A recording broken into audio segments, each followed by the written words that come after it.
Каде е Шилегов? Петре Шилегов одмара, него никаде го нема. Скопје и Македонија изгореа, Шилегов се уште лежи на супер луксузен одмор. Почитувани, во хотел Монте Мулини, супер луксузен хотел во Ровин, Хрватска, за 6 ноќи за двајца треба да платите 12.300 евра.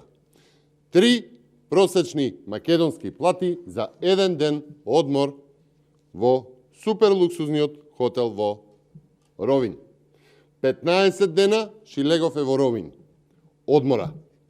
Сарај, Скопје, Македонија може да изгорат. Шилегов одмора. 15 дена слушаме од ЦУК дека Сарај гори. Сарај е во опасност од пожари, од подземни жаришта. 15 дена не можат да се изгаснат пожари на 5 километри од Скопје. Ама Шилегов одмора никаде го нема. 15 дена го нема. Изгоре Македонија, тоа е во Ровин. Почитувани, Сарај е зафатен со опасни пожари. Оној Стојанче Ангелов вели тлее подземен оган кој што не може да се изгасне.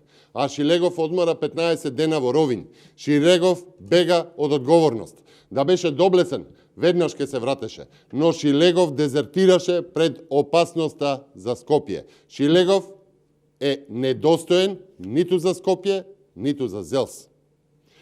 Доколку има сепак грам доблест, Петре Шилегов веднаш мора да се појави во Скопје и да каже дали за цело време, додека цела Македонија стравуваше пред пеплосување, тој остана во Ровин. Македонија изгоре, Скопје се палеше, сега Сарај е во опасност, а тој од хрватските плажи во Ровин пушта слики на социјалните мрежи. Во Сарај и во Скопје ќе дојде пред избори да моли за гласови. Почитувани, цел свет се смее на фапот стар 50 години. Одмор во Ровин од 6 дена чини над 12.300 евра. 3 просечни македонски плати за еден ден одмор.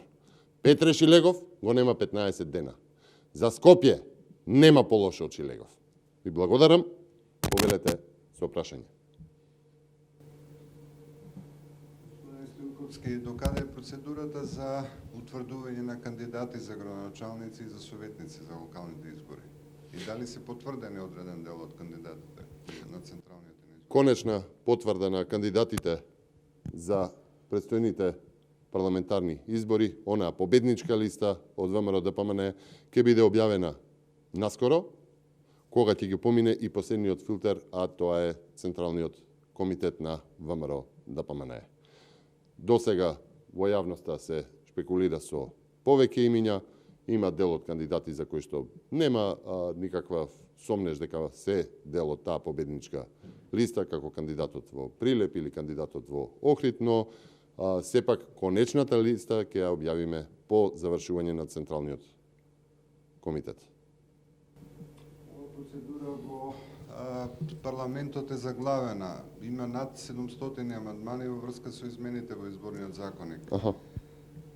Како вие ќе се поставите во однос на ова прашање со оглед на тоа дека веќе и течат роковите од Државната изборна комисија, изборните активности се во тек? Дали возможно воопшто консензус да се постигне меѓу власта и опозицијата за измените во изборниот законник?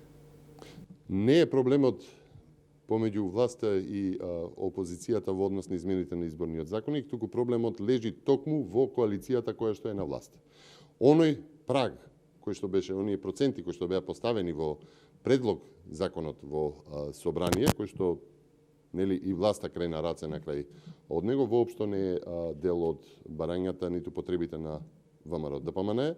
Ние се држиме до она што и до сега сме го кажале, дека фактички стоиме на барањето на ОПСЕ, ОДИХР, нас проценти и учество на други политички партии воопшто не плашат во изборниот процес. Прашањето е дали воопшто има и е можен договор помеѓу партнерите во власта, помеѓу ДУИ и СДСМ.